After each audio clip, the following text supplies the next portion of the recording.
പേപ്പറിൽ ആകെ 6 ചോദ്യങ്ങളാണുള്ളത്. അതിൽ ചിലത് A, B എന്ന് പറഞ്ഞിട്ടുള്ള ചോയ്സസ് ഉണ്ട്.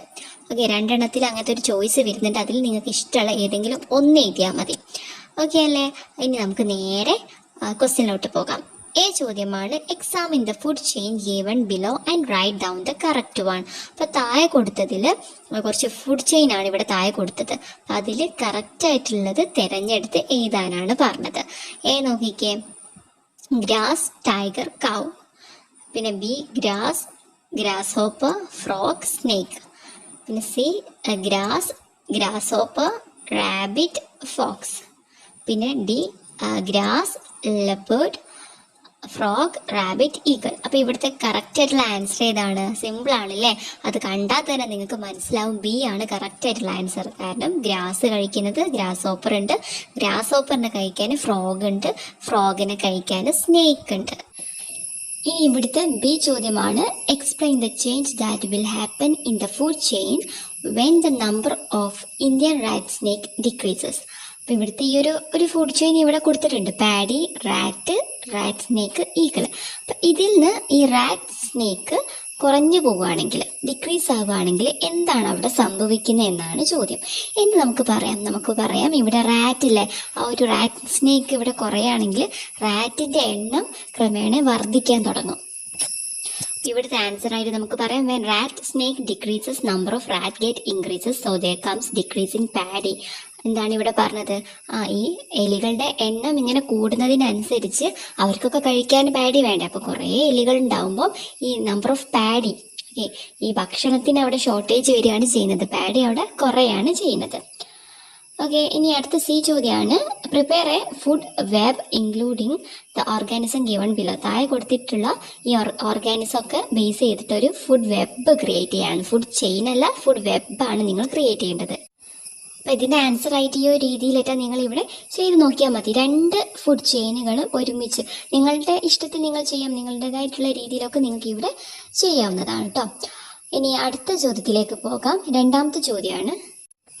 അപ്പം ഇവിടെ നോക്കിക്കേ, paddy field, pond, desert, grassland, forest, ocean, mangrove and polar region are different types of habitat. Find out the habitat of the following organism. അപ്പോൾ ഇവിടെ പാഡി ഫീൽഡ്, പോണ്ട്, കുളം, പിന്നെ ഡെസേർട്ട് എന്ന് പറഞ്ഞാൽ മരുഭൂമി, grass land, forest, ocean, mangroves. Okay, ഇതൊക്കെ തന്നെ എന്ന് പറഞ്ഞാൽ എന്താ, പലതരം ഹാബിറ്റേറ്റ് ആണ്, പലതരം ജീവികൾ ജീവിക്കുന്ന പലതരം ഹാബിറ്റേറ്റ് ആണ്. അപ്പോൾ ഇവിടെ ഈ ഒരു ടേബിളിൽ കുറച്ച് ഓർഗാനിസത്തിന് കൊടുത്തിട്ടുണ്ട്. അപ്പോൾ ഈ ജീവികളൊക്കെ ഏതൊക്കെ ഹാബിറ്റേറ്റിലാണ് ജീവിക്കുന്നതെന്ന് എഴുതാനാണ്. സിമ്പിളാണ്. നോക്കിക്കേ, ക്യാമൽ എവിടെയാണ് അവർ താമസിക്കുന്നത്? ഏത് ഹാബിറ്റേറ്റിലാണ്? ഡെസേർട്ടിലാണ്. ടൈഗറോ? ഫോറസ്റ്റിലാണ്. പിന്നെ പോളാർ ബെയർ എവിടെയാണ്? പിന്നെ എന്താണ്, പോളാർ റീജിയനിലാണ്. പിന്നെ ഡോൾഫിന് ജീവിക്കുന്ന എവിടെയാണ്? ഓഷ്യനിലാണ്. അപ്പം ഇങ്ങനെയാണ് ഇത് നിങ്ങൾ കംപ്ലീറ്റ് ആക്കേണ്ടത്. അപ്പം ഇവിടെ ഈ ഒരു ചോദ്യത്തിന് 2 മാർക്കാണ്. അപ്പോൾ 1ാമത്തെ ചോദ്യത്തിന് ആദ്യത്തേതിന് 1 മാർക്ക്, Bക്ക് 2 മാർക്ക്, Cക്ക് 2 മാർക്കാണ്. പിന്നെ 2ാമത്തെ ചോദ്യത്തിൽ ഇതിൽ Aക്ക്, അതായത് നമ്മളിപ്പം പറഞ്ഞതിന് 2 മാർക്ക് കേട്ടോ. ഇനി B ചോദ്യമാണ്, observe the figure which is the invasive organism, write down the changes that may occur in the water resources near your area if the organism reaches in the water resource.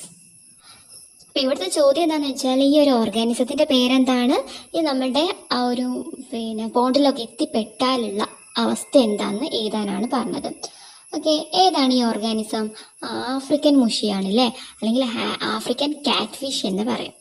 അപ്പം ഇതിൻ്റെ answer നിങ്ങൾ text book തന്നെ ഉണ്ട്. നോക്കിക്കുക, the African cat fish is the fish found in African continent. They grow and multiple very quickly. They are found in an invasive fish in some water bodies of Kerala. The African cat fish feed or native fish in water body. The organism that feed on African catfishes are not found in our water bodies.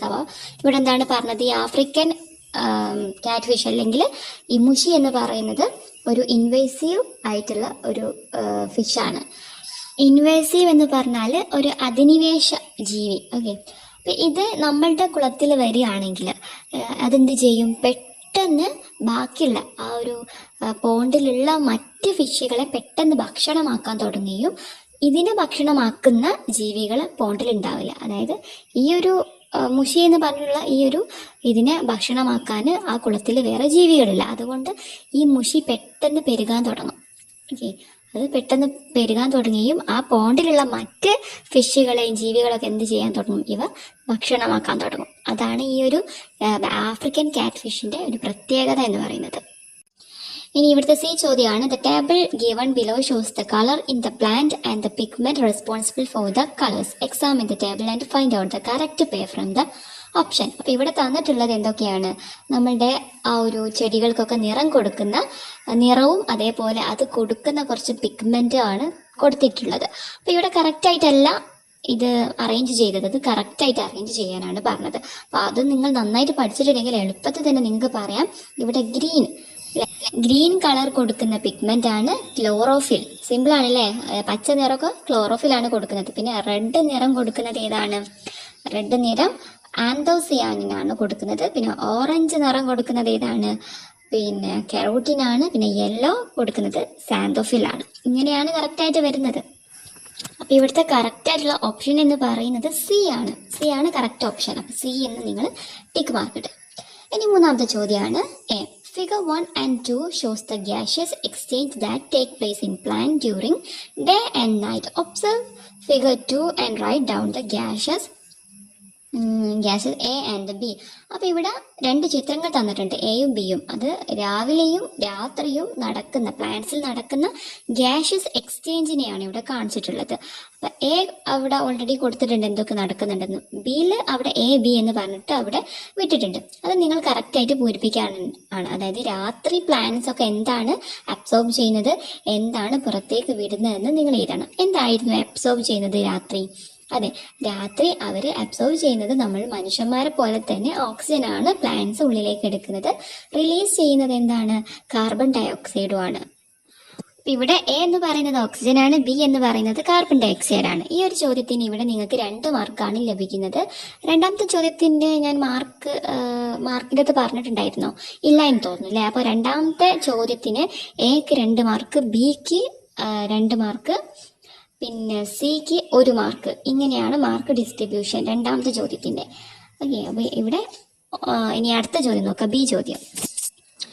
അപ്പൊ ഇവിടെ B ചോദ്യം നോക്കിയ fill in the blanks accordingly. അപ്പൊ ഇവിടെ ഒഴിഞ്ഞു പോയ ഭാഗം പൂരിപ്പിക്കാനാണ്. ഒന്നാമത്തത്, I prepare food for myself but I absorb water and minerals from the host plant.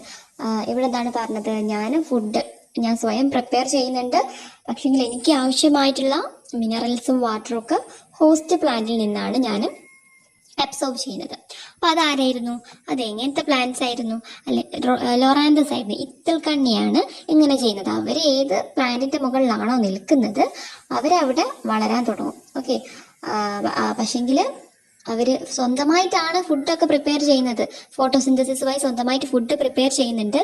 പക്ഷെ എന്താണ്, മറ്റ് ആ ഒരു ഏത് പ്ലാന്റിന്റെ മുകളിലാണോ നിൽക്കുന്നത് അതിന്റെ മിനറൽസും വാട്ടറും അബ്സോർവ് ചെയ്തിട്ടാണ് ഇവർ സ്വന്തമായിട്ട് ഫുഡ് പ്രിപ്പയർ ചെയ്യുന്നത് മാത്രം. ഓക്കെ, അപ്പൊ ലൊറാന്തസ് ആണ് എ ആൻസർ. ബി വാൻഡിനെ കുറിച്ചാണ് ഇനി നമ്മൾ എഴുതേണ്ടത്. ഇനി അടുത്തത് വാൻഡിനെ കുറിച്ച് എന്ത് പറയും? I prepare food myself, I absorb moisture from atmosphere, I depend host plant only for habitat. ഇങ്ങനെ എഴുതിയാൽ മതി. അതായത് ഈ വാൻഡ എന്ന് പറയുന്നത് മരവാഴയാണ്. അവരെന്ത് ചെയ്യുന്നുണ്ട്? ഇതും ഒരു പ്ലാന്റിന്റെ മുകളിലാണ് കാണപ്പെടുന്നത്. പക്ഷെങ്കിൽ അവര് സ്വന്തമായിട്ട് ഫുഡ് പ്രിപ്പയർ ചെയ്യുന്നുണ്ട്. അവര് ഈ ഹോസ്റ്റ് പ്ലാന്റിന്റെ വാട്ടറോ മിനറൽസ് ഒന്നും അബ്സോർവ് ചെയ്യുന്നില്ല. അവർ അറ്റ്മോസ്ഫിയറിൽ നിന്നാണ് വാട്ടറൊക്കെ അബ്സോർവ് ചെയ്യുന്നത്. പിന്നെ ഹാബിറ്റേറ്റിന് വേണ്ടി മാത്രം, ഒരു വാസസ്ഥലത്തിന് വേണ്ടി മാത്രമാണ് അവർ മറ്റുള്ള പ്ലാന്റിനെ ഡിപ്പെൻഡ് ചെയ്യുന്നത് മാത്രം. ഇനി സി ആണ്, റീഡ് ദ ഫോളോയിങ് സ്റ്റേറ്റ്മെന്റ് ആണ്. ഇവിടെ കുറച്ച് സ്റ്റേറ്റ്മെന്റ് കൊടുത്തിട്ടുണ്ട്. ഒന്നെന്ന് പറയുന്നത് all organism use oxygen and carbon dioxide for respiration. എല്ലാ ഓർഗാനിസവും പിന്നെ ഓക്സിജന് കാർബൺ ഡയോക്സൈഡ് ആണ് റെസ്പിറേഷന് വേണ്ടി യൂസ് ചെയ്യുന്നത്. രണ്ടാമത്തതാണ് carbon dioxide formed in plant as a result of respiration is utilised for photosynthesis during day time. അതായത് റെസ്പിറേഷൻ വഴി ഫോം ചെയ്തിട്ടുള്ള ഈ കാർബൺ ഡയോക്സൈഡ് ഡേ ടൈമിൽ ഫോട്ടോസിന്തസിസിന് വേണ്ടിയിട്ട് യൂസ് ചെയ്യുന്നുണ്ട്. മൂന്നാമത്തത് plants utilise atmospheric carbon dioxide for photosynthesis. നാലാമത്തത് ഗ്യാഷ്യസ് എക്സ്ചേഞ്ച് ഇൻ പ്ലാന്റ്സ് ഒക്കെ through the minute pores called stomata. അപ്പോൾ ഇതിലേതാണ് കറക്റ്റ് ആയിട്ടുള്ളതെന്ന് നിങ്ങൾ തിരഞ്ഞെടുക്കാനാണ് ഇതിൽ പറഞ്ഞിട്ടുള്ളത്. ഓക്കെ, അപ്പോൾ ഏതായിരിക്കും ഇതിൽ കറക്റ്റ് ആയിട്ടുള്ളത് നോക്കിക്കേ. ഇവിടെ എ ആണ് കറക്റ്റ് ആൻസർ എന്ന് പറയുന്നത്. 2, 3, 4 ആണ് കറക്റ്റ് ആയിട്ടുള്ള ആൻസർ എന്ന് പറയുന്നത്. അപ്പോൾ carbon dioxide formed in plants as a result of respiration വഴി ഫോം ചെയ്യുന്നത് ഫോട്ടോസിന്തസിസിന് വേണ്ടിയിട്ട് യൂസ് ചെയ്യുന്നുണ്ട്. അതേപോലെ അറ്റ്മോസ്ഫിയർ കാർബൺ ഡൈ ഓക്സൈഡ് ഫോട്ടോസിന്തസിസിന് വേണ്ടി യൂസ് ചെയ്യുന്നു. പിന്നെ ഗ്യാസസ് എക്സ്ചേഞ്ച് നടക്കുന്നത് പ്ലാന്റ്സിൽ ഒരു സ്മോൾ പോർസ് ആയിട്ടുള്ള സ്റ്റൊമാറ്റോ വഴിയാണ്. ഈ 4 ആണ് ഇവിടെ കറക്റ്റ് ആയിട്ടുള്ള ആൻസർ. അപ്പോൾ എ ആണ് കറക്റ്റ്, ഇതിന് 1 മാർക്കാണ്, ബിക്ക് 2 മാർക്കും. ഇനി 4ാമത്തെ ക്വസ്റ്റ്യൻ ആണ്. This question has 2 part for A and B. Answer ഏത് ഫോർ എ ഓർ ബി. അതായത് 2 പാർട്ടുകളുണ്ട്, എയും ബിയും എന്ന് പറഞ്ഞ 2 പാർട്ടുകളുണ്ട്. ഇതിൽ ഏതെങ്കിലും ഒന്നിന് നിങ്ങൾ ആൻസർ ചെയ്താൽ മതി. നന്നായിട്ട് അറിയാവുന്ന ഏതെങ്കിലും ഒന്നിന് നിങ്ങൾ ആൻസർ ചെയ്താൽ മതി. അപ്പോൾ ഇവിടെ ഒരു പേപ്പർ കട്ടിങ്സ് ആണ് കൊടുത്തത്. Dengue fever spread. Dengue fever നന്നായിട്ട് പരക്കുന്നുണ്ട്. Nilmala, dengue fever spread in Nilmala Panchayat. This disease is spread by an organism that lay egg in water in the discarded plastic bags. The Panchayat and the health department are taking necessary initial steps to control dengue fever. അപ്പോൾ ഇവിടെ ഒരു പഞ്ചായത്തിൽ, നെൽമല എന്ന് പറഞ്ഞിട്ടുള്ള പഞ്ചായത്തിൽ dengue fever ഒന്നായിട്ട് പകരുന്നുണ്ട്. അതുകൊണ്ട് തന്നെ അത് ഒഴിവാക്കാൻ വേണ്ടിയിട്ട് ഇവർ കുറച്ച് കാര്യങ്ങളൊക്കെ ചെയ്യുന്നതാണ് ഇവിടെ ഈ ഒരു പേപ്പർ കട്ടിങ് എന്ന് പറയുന്നത്. ഇനി ഇവിടുത്തെ എ ചോദ്യമാണ്, which organism spread dengue fever. Dengue fever പരത്തുന്ന ഓർഗാനിസം ഏതാണ്? മോസ്കിറ്റോ ആണ്. ആൻസർ മോസ്കിറ്റോ എന്നാണ്. 1 മാർക്കാണ് ഈ ഒരു ചോദ്യത്തിന്. പിന്നെ B, write 2 other measures to avoid the condition which favour the spread of this organism. ഈ ഒരു അതായത് കൊതുക് ഇങ്ങനെ പരത്തുന്ന ഈ ഒരു ഡെങ്കി ഫീവർ തടയാൻ നമുക്ക് ചെയ്യാൻ പറ്റുന്ന 2 കാര്യങ്ങൾ ഇവിടെ എഴുതാനാണ് പറഞ്ഞത്. അപ്പോൾ ഇവിടെ ആൻസർ ആയിട്ട് നമുക്ക് പറയാം, avoiding water loggings, removing grass and weeds around residence and cleaning drains are the few ways to prevent mosquito breeding. അപ്പോൾ മെയിനായിട്ട് നമുക്ക് ചെയ്യാൻ പറ്റുന്നത് ഈ കൊതുകുകൾ പരക്കാതിരിക്കാൻ വേണ്ടിയിട്ട് അതിൻ്റെ ബ്രീഡിങ് നശിപ്പിക്കുക എന്നുള്ളതാണ്. അപ്പോൾ വാട്ടർ ലോഗിങ്, വെള്ളം കെട്ടി നിൽക്കുന്നത് ഒഴിവാക്കുക, remove grass and weeds around residence, നമ്മൾ ചുറ്റുമുള്ള ഈ ഗ്രാസ് അതേപോലെ വീഡ്സ് ഒക്കെ കളകളൊക്കെ നിറഞ്ഞു നിൽക്കുന്നത് വെട്ടി മാറ്റുക. പിന്നെ അത് മുട്ടയിടാനുള്ള സ്ഥലങ്ങളൊക്കെ എന്ത് ചെയ്യുക, നശിപ്പിക്കാം. ഓക്കെ, അപ്പോൾ ഇത്രയൊക്കെ നിങ്ങൾ ഏതെങ്കിലും 2 എഴുതിയാൽ നിങ്ങൾക്ക് ഇവിടെ 2 മാർക്ക് ലഭിക്കും. ഇനി സി ചോദ്യമാണ്, there are diseases other than communicable diseases. Examine and complete the table given below. അപ്പോൾ താഴെ തന്നിട്ടുള്ളത് കുറച്ച് ഡിസീസിനെ കുറിച്ചാണ്. അത് ഏതൊക്കെയാണ് കമ്മ്യൂണിക്കബിൾ, അതേപോലെ നോൺ കമ്മ്യൂണിക്കബിൾ ഡിസീസ് ഏതൊക്കെയാണെന്ന് കണ്ടെത്താനാണ്. നിങ്ങൾക്കറിയാലോ, കമ്മ്യൂണിക്കബിൾ എന്ന് പറഞ്ഞാൽ പകരുന്ന അസുഖം, നോൺ കമ്മ്യൂണിക്കബിൾ എന്ന് പറഞ്ഞാൽ പകരാത്ത അസുഖങ്ങൾ ഏതാണ്. നമുക്കറിയാം ഹാർട്ട് ഡിസീസ്, ക്യാൻസർ, ഡയബറ്റിക് ഒക്കെ നോൺ കമ്മ്യൂണിക്കബിൾ ആണ്. അപ്പോൾ എ എന്ന് പറയുന്നത് നോൺ കമ്മ്യൂണിക്കബിൾ ആണ്. ഇനി അതിൻ്റെ കുറച്ച് എക്സാമ്പിൾസ് നമ്മൾ എഴുതണം. ഹാർട്ട് ഡിസീസ് പറയാം, അതേപോലെ ക്യാൻസർ, മറ്റെന്ത് പറയാം, ഹെഡ് ഏക്ക് പറയാം. പിന്നെ കമ്മ്യൂണിക്കബിൾ ഡിസീസിൽ വരുന്നതാണ്, അതായത് പകരുന്ന അസുഖത്തിൽ വരുന്നതാണ് ഡെങ്കി ഫീവർ പറയാം. പിന്നെ ജോണ്ടിസ് പറയാം, ചിക്കൻ പോക്സ് ഒക്കെ ഇതിൽ പറയാവുന്നതാണ്. ഇനി 4B ആണ് എ ചോദ്യം. The table given below shows the way in which organism enter the body and the disease they cause. Complete the table suitably. അപ്പോൾ ഇവിടെ നമ്മളോട് പറഞ്ഞത് എങ്ങനെയാണ് ഓർഗാനിസം നമ്മുടെ ശരീരത്തിൽ എത്തുന്നത്, ഏത് വഴിയാണ് എത്തുന്നതെന്നാണ് ചോദ്യം. Ways of entry into the body, നമ്മുടെ ശരീരത്തിൽ ഏത് വഴിയാണ് എത്തുന്നത്, ആ ഡിസീസ് ഏതൊക്കെയാണെന്ന് കണ്ടെത്താനാണ്. അപ്പോൾ ഇവിടെ ആൻസർ ആയിട്ട് വരുന്നത് ഇതേപോലെയാണ്. ത്രൂ സോയിലൂടെ പകരുന്ന ഡിസീസ് എന്ന് പറയുന്നത് നമുക്ക് ടെറ്റനസ് എഴുതാം. ഓക്കെ, ടെറ്റനസ് അല്ലെങ്കിൽ പിന്നെ വേം ഡിസീസ് ഒക്കെ ഇതിൽ വരും. പിന്നെ ട്യൂബർക്കുലോസിസ് പകരുന്നത് വായു വഴിയാണ്, ത്രൂ എയർ ആണ്. പിന്നെ through food and water cholera, typhoid ഒക്കെ നിങ്ങൾക്ക് പറയാം, ഫുഡിലൂടെ വാട്ടറിലൂടെ ഒക്കെ പകരുന്നത്. പിന്നെ ലെപ്രോസി ത്രൂ കോണ്ടാക്റ്റിലൂടെയാണ്, കുഷ്ഠരോഗം ഉണ്ടാകുന്നത് കോണ്ടാക്റ്റിലൂടെ. ഓക്കെ, ഇങ്ങനെ എഴുതിയാൽ മതി. 2 മാർക്കാണ്. ബി ചോദ്യമാണ്, we can take care to prevent disease by maintaining personal hygiene. Write 4 other measure to taken care to prevent diseases. അപ്പോൾ നമ്മളുടെ ഈ രോഗങ്ങളൊക്കെ തടയാൻ വേണ്ടിയിട്ടുള്ള ഒരു 4 പേഴ്സണൽ ഹൈജീൻ്റെ 4 എഴുതാനാണ് പറഞ്ഞത്. ഇവിടെ നിങ്ങൾക്ക് അറിയാവുന്ന ഏതെങ്കിലും 4 പോയിന്റ് എഴുതിയാൽ മതി. Bath daily, wash hand before eating, cut nails. അപ്പോൾ ഇങ്ങനെ ഏതെങ്കിലും നിങ്ങൾക്ക് അറിയാവുന്ന 4 പോയിന്റുകൾ എഴുതുകയാണെങ്കിൽ ഇവിടെ നിങ്ങൾക്ക് 2 മാർക്കാണ് ലഭിക്കുന്നത്. ഇനി സി ചോദ്യമാണ് examine the statement reason given below and write the correct option. അപ്പോൾ ഇവിടെ സ്റ്റേറ്റ്മെന്റും റീസണും കൊടുത്തിട്ടുണ്ട്. അപ്പോൾ ഏതാണ് കറക്റ്റ് സ്റ്റേറ്റ്മെന്റ് തിരഞ്ഞെടുക്കാനാണ്. ഇവിടെ സ്റ്റേറ്റ്മെന്റ് കൊടുത്തത് bud rot spread quickly to coconut trees. Reason plants also affect infection like animals. അപ്പൊ ഇവിടുത്തെ ആൻസർ എന്ന് പറയുന്നത് കറക്റ്റ് ഓപ്ഷൻ എന്ന് പറയുന്നത് സി ആണ്. സ്റ്റേറ്റ്മെന്റും റീസണും ഇവിടെ കറക്റ്റ് ആണ്. ഓക്കെ, ഇനി ഇവിടുത്തെ 5ാമത്തെ ക്വസ്റ്റ്യൻ ആണ്. രണ്ടാൾ ഇവിടെ സംസാരിക്കുന്നുണ്ട്, അമ്മയും കുട്ടിയാന്ന് തോന്നുന്നു അല്ലേ. I don't have disease then why should I take injection. എനിക്ക് അസുഖമൊന്നുമില്ല, പിന്നെ ഞാൻ എന്തിനാ ഇഞ്ചക്ഷൻ എടുക്കുന്നതെന്ന്. അപ്പൊ എന്താണ് അമ്മ പറയുന്നത്? That is vaccination. അത് വാക്സിനേഷൻ ആണെന്നാണ് പറയുന്നത്. Did you notice the conversation? Vaccination should be taken even in the absence of the illness. What your opinion on this statement? അപ്പോൾ ഇവിടെ പറഞ്ഞതാണ് വാക്സിനേഷൻ അസുഖം അല്ലെങ്കിലും എടുക്കേണ്ടതാണ്. എന്താണ് നിങ്ങളുടെ അഭിപ്രായം എന്ന് എഴുതാനാണ്. അപ്പൊ ഇവിടുത്തെ ആൻസർ ആണ് the body is unable to develop natural immunity against some communicable disease such as polio and hepatitis B. അതായത് പോളിയോ, ഹെപ്പറ്റൈറ്റിസ് ബിന്റെ എതിരെയായിട്ട് നമ്മുടെ ശരീരത്തിൽ നാച്ചുറൽ ആയിട്ട് ഇമ്മ്യൂണിറ്റി പ്രതിരോധം സൃഷ്ടിക്കാൻ നമ്മുടെ ബോഡിക്ക് കഴിയില്ല.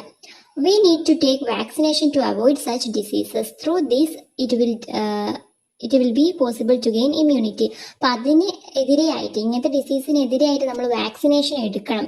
എങ്കിൽ മാത്രമേ നമ്മുടെ ശരീരത്തിന് ഒരു ഇമ്മ്യൂണിറ്റി ലഭിക്കുള്ളൂ. ഓക്കെ, പുറമെ നിന്ന് നമ്മുടെ ശരീരം ഓട്ടോമാറ്റിക്കായിട്ട് അതിനെതിരെയായിട്ട് ഇമ്മ്യൂണിറ്റി പ്രതിരോധം സൃഷ്ടിക്കുന്നില്ല. അതുകൊണ്ട് നമ്മൾ പുറമെന്ന് എന്തെടുക്കുകയാണ്? വാക്സിനേഷൻ എടുക്കുകയാണ് ചെയ്യുന്നത്. ഇനി അടുത്തത് ഇവിടുത്തെ ബി ചോദ്യമാണ്. Read the situation given below. താഴെ കൊടുത്തിട്ടുള്ള ഈ ഒരു സിറ്റുവേഷൻ വായിക്കാനാണ്. Rice batter ferment. രണ്ടാമത്തത് remove dirt from the clothes. 3 decomposes organic remains and add to soil. 4 transmit communicable diseases. ഇത്രയും കാര്യങ്ങൾ ഇവിടെ കൊടുത്തിട്ടുണ്ട്. ഒന്നാമത്തത് അരിമാവ് പുളിപ്പിക്കുന്നത്, പിന്നെ രണ്ടാമത്തത് നമ്മളുടെ ഡ്രസ്സിലുള്ള ഡേർട്സ് റിമൂവ് ചെയ്യുന്നത്, അഴുക്കുകളൊക്കെ റിമൂവ് ചെയ്യുന്നത്, പിന്നെ ഓർഗാനിക് മാറ്റർ ജീർണിപ്പിച്ചിട്ട് മണ്ണിലേക്ക് ലയിപ്പിക്കുന്നത്, പിന്നെ ട്രാൻസ്മിറ്റ് കമ്മ്യൂണിക്കബിൾ ഡിസീസസ്, അതായത് ഇങ്ങനെ പകരുന്ന രോഗങ്ങൾ മറ്റുള്ളവരിലേക്ക് പകരുന്നത്. ഇവിടുത്തെ ചോദ്യം choose the situation in which micro organism are useful. അപ്പൊ ഇവിടെ ഏതൊക്കെയാണ് മൈക്രോ ഓർഗാനിസം യൂസ്ഫുൾ ആയിട്ടുള്ള ആ ഒരു കേസ് ഏതൊക്കെയാണ്? സിറ്റുവേഷൻ 1ഉം 3ഉം ആണ്. അതായത് റൈസ് ബാറ്റർ ഫെർമെന്റ് ചെയ്യുന്നതും, അതേപോലെ 3 എന്തായിരുന്നു നമ്മൾ പറഞ്ഞത്? പിന്നെ ഡീകമ്പോസിഷൻ നടക്കുന്നത്, മണ്ണിലേക്ക് ജീർണിച്ച വസ്തുക്കൾ ലയിച്ച് ചെയ്യുന്നതുമാണ് കറക്റ്റ് ആയിട്ടുള്ള ഓപ്ഷൻ എന്ന് പറയുന്നത് കേട്ടോ. അതായത് ബി ആണ് ഇവിടുത്തെ കറക്റ്റ്. ഇനി സി ആണ് പ്രിപ്പയർ എ പോസ്റ്റർ ഓൺ എൻവയോൺമെന്റൽ hygiene as a part of poster exhibition organised by the health club. അതായത് ഒരു പോസ്റ്റർ നിർമ്മിക്കാനാണ് എൻവയോൺമെന്റൽ ഹൈജീൻ എന്ന് പറഞ്ഞിട്ടുള്ള ഒരു പോസ്റ്റർ. നിങ്ങൾക്ക് അറിയാവുന്ന രീതിയിൽ ഏതെങ്കിലും നല്ലൊരു ഹൈജീൻ ബേസ് ചെയ്തിട്ടുള്ള ഒരു പോസ്റ്റർ നിങ്ങൾ തയ്യാറാക്കിയാൽ മതി. 2 മാർക്കാണ് ഇതിന്. ബിക്ക് 1 മാർക്ക്, എക്ക് 2 മാർക്ക്. അങ്ങനെയാണ് മാർക്ക് ഡിസ്ട്രിബ്യൂഷൻ. ഇനി 6ാമത്തെ ചോദ്യമാണ്. ഈ 6ാമത്തതിൽ എയോ ബിയോ ഏതെങ്കിലും ഒന്ന് എഴുതിയാൽ മതി. എ നോക്കിക്കേ. The function of the water in plants are given below. Fill in the blanks. അപ്പോൾ വാട്ടർ ഫങ്ഷൻ ഇവിടെ കൊടുത്തിട്ടുണ്ട്. പ്ലാന്റ്സിലെ വാട്ടറിന്റെ ഫങ്ഷൻ ഇവിടെ കൊടുത്തിട്ടുണ്ട് എന്തിനൊക്കെയാണെന്ന്. ഒന്നാമത്തത് അവിടെ ഫോട്ടോസിന്തസിസ് ഓൾറെഡി ഫില്ല് ചെയ്തിട്ടുണ്ട്. ബാക്കി 2 എണ്ണം നമ്മളോട് കണ്ടെത്താനാണ് പറഞ്ഞത്. ഇവിടെ 2 പോയിന്റ് എഴുതാം. ഒന്നാമത്തത് absorb minerals from soil and takes into leaves. അതായത് മണ്ണിൽ നിന്നുള്ള മിനറൽസ് റൂട്ട് വലിച്ചെടുത്തതിന് ശേഷം ഈ ജലത്തിന്റെ ആ ഒരു ഫംഗ്ഷനിലൂടെ അല്ലെങ്കിൽ ആ ഒരു സഹായത്തോടെയാണ് ലീവ്സിലെത്തുന്നത്. രണ്ടാമത്തത് it take food prepare from leaves into different part of the plant. എന്നിട്ട് ലീഫിൽ വെച്ച് ഫുഡ് പ്രിപ്പയർ ചെയ്തതിന് ശേഷം അത് മറ്റ് ഭാഗങ്ങളിലേക്കൊക്കെ എത്തിക്കുന്നത്, പ്ലാന്റ്സിന്റെ മറ്റ് ഭാഗങ്ങളിലേക്കൊക്കെ എത്തിക്കുന്നത് ഈ വാട്ടർ വഴിയാണെന്ന് ഓർത്തിരിക്കുക. ഈ 2 പോയിന്റ് നിങ്ങൾ എഴുതുക. ഇനി ബി ചോദ്യമാണ്. Some information from a water test result is given below. അപ്പോൾ വെള്ളം ടെസ്റ്റ് ചെയ്തപ്പോൾ കുറച്ച് കാര്യങ്ങളാണ് ഈ ഒരു ടേബിളിൽ കൊടുത്തത്. കളറില്ല, ഓർഡർ അതായത് സ്മെല്ല് ഉണ്ട്, ബാക്ടീരിയ പ്രസന്റ് ആണ്. Can this water be used for drinking? Explain the reason. അപ്പോൾ ഈ ഒരു വെള്ളം നമ്മൾ കുടിക്കാൻ വേണ്ടി യൂസ് ചെയ്യാൻ പറ്റുമോ? ഇല്ല അല്ലേ, ഒരിക്കലും അത് യൂസ് ചെയ്യാൻ പറ്റില്ല. കാരണം ഈ ഒരു വെള്ളം എന്ന് പറയുന്നത് ഇൻഫെക്റ്റഡ് ആണ്. അപ്പൊ ഇവിടുത്തെ ആൻസർ ആണ് no, because this water has odour and bacteria present. ഇതിൽ ഈ വെള്ളത്തിന് ഓർഡർ ഉണ്ട്, അതായത് സ്മെല്ലും ഉണ്ട്, അതേപോലെ ബാക്ടീരിയയും ഈ വെള്ളത്തിലുള്ളത് കൊണ്ട് കുടിക്കാൻ വേണ്ടി യൂസ് ചെയ്യാൻ പറ്റില്ല. മൂന്നാമത്തെ സി ചോദ്യമാണ് find and write the correct statement from the following.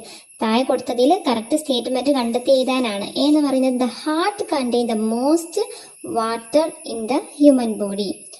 അതേപോലെ B the blood contain the most water in the human body.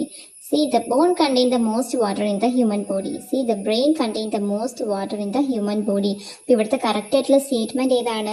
Simple ആണല്ലേ, നിങ്ങൾ ഓൾറെഡി പഠിച്ചിട്ടുണ്ടാവും. ബി ആണ് കറക്റ്റ് ആയിട്ടുള്ള സ്റ്റേറ്റ്മെന്റ് എന്ന് പറയുന്നത്. അതായത് മനുഷ്യ ശരീരത്തിൽ ഏറ്റവും കൂടുതൽ ജലം അടങ്ങിയിട്ടുള്ളത് രക്തത്തിലാണ്. അതായത് നമ്മുടെ ബ്ലഡിലാണ് ഏറ്റവും കൂടുതൽ വാട്ടർ കണ്ടന്റ് ഉള്ളത്.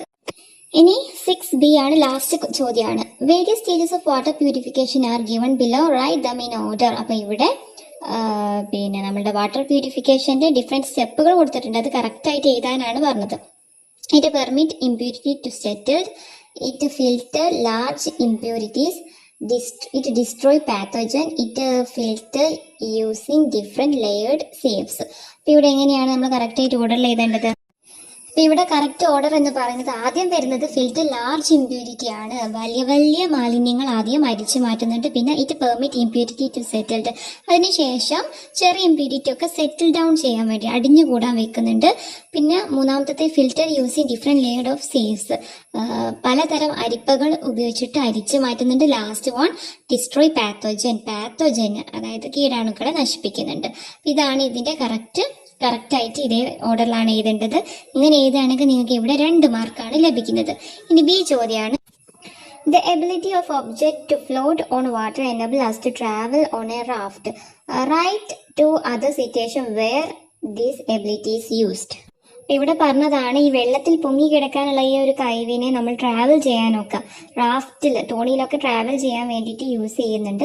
മറ്റ് 2 കാര്യങ്ങൾ കൂടെ എഴുതാനാണ് പറഞ്ഞത്. അപ്പോൾ നമുക്ക് എന്തൊക്കെ പറയാം? കപ്പൽ യാത്ര പറയാം. പിന്നെ അതേപോലെ എന്താണ് ലൈഫ് ജാക്കറ്റ് അല്ലേ, ലൈഫ് ജാക്കറ്റ് ഒക്കെ ഇങ്ങനെ പൊങ്ങി കിടക്കുന്നില്ലേ, അതൊക്കെ നിങ്ങൾക്ക് അവിടെ എഴുതാൻ മതി. നിങ്ങൾക്ക് ഇഷ്ടമുള്ള ഏതെങ്കിലും 2 എണ്ണം, കപ്പൽ യാത്ര അല്ലെങ്കിൽ തോണിയിലെ യാത്ര, ലൈഫ് ജാക്കറ്റിൻ്റെത്, സൈക്കിൾ ട്യൂബ്, ഇതൊക്കെ നിങ്ങൾക്ക് ഇവിടെ എഴുതാൻ പറ്റുന്നതാണ് കേട്ടോ. ഇനി സി ക്വസ്റ്റ്യൻ ആണ്. 2 statement related to water supply system are given below. അതായത് 2 സ്റ്റേറ്റ്മെന്റ് ആണ് ഇവിടെ കൊടുത്തത്. സ്റ്റേറ്റ്മെന്റ് 1 എന്ന് പറയുന്നത് water from the river are purified and supplied to homes for drinking and other purposes. Statement 2 ആണ് water from the river is pumped directly to the homes. അപ്പൊ ഇവിടെ 2 statement കണ്ടില്ലേ? ഒന്നാമത്തത് പിന്നെ പ്യൂരിഫൈ ചെയ്തിട്ടുള്ള റിവറിലെ വെള്ളം നമ്മൾ കുടിക്കാൻ വേണ്ടിയിട്ട് മറ്റാവശ്യങ്ങൾക്ക് ഉപയോഗിക്കുന്നുണ്ട് വീട്ടിൽ. രണ്ടാമത്തെ സ്റ്റേറ്റ്മെന്റ് റിവറിന് ഡയറക്റ്റ് ആയിട്ടുള്ള വെള്ളം നമ്മൾ ഹോമിലേക്ക് യൂസ് ചെയ്യുന്നുണ്ട്. ഓക്കെ, നമ്മൾ വീടുകളിലേക്ക് റിവറിൽ നിന്ന് പ്യൂരിഫൈ ചെയ്യാതെ ഡയറക്റ്റ് ആയിട്ട് വീട്ടിലേക്ക് സപ്ലൈ ചെയ്യുന്നുണ്ട്. ഇവിടെ ഏതാണ് കറക്റ്റ് എന്നാണ് ചോദ്യം. A statement 1 is true and statement 2 is false. B statement 1 is false, statement 2 is true. C statement 1, 2 true. പിന്നെ സ്റ്റേറ്റ്മെന്റ് ഡി എന്ന് പറയുന്നത് സ്റ്റേറ്റ്മെന്റ് 1, 2 ഫോൾസ്. അപ്പൊ ഇവിടുത്തെ ഈ 2 സ്റ്റേറ്റ്മെന്റ് കണ്ടാൽ തന്നെ നിങ്ങൾക്ക് മനസ്സിലാവും സ്റ്റേറ്റ്മെന്റ് 1 കറക്റ്റ് ആണ്, പക്ഷെ 2 ഫോൾസ് ആണ്. എ ആണ് കറക്റ്റ് ആയിട്ടുള്ള ഇവിടുത്തെ ആൻസർ എന്ന് പറയുന്നത്. ഓക്കെ, എ അതായത് സ്റ്റേറ്റ്മെന്റ് 1 കറക്റ്റ് ആണ്, സ്റ്റേറ്റ്മെന്റ് 2 ഫോൾസ് ആണ്.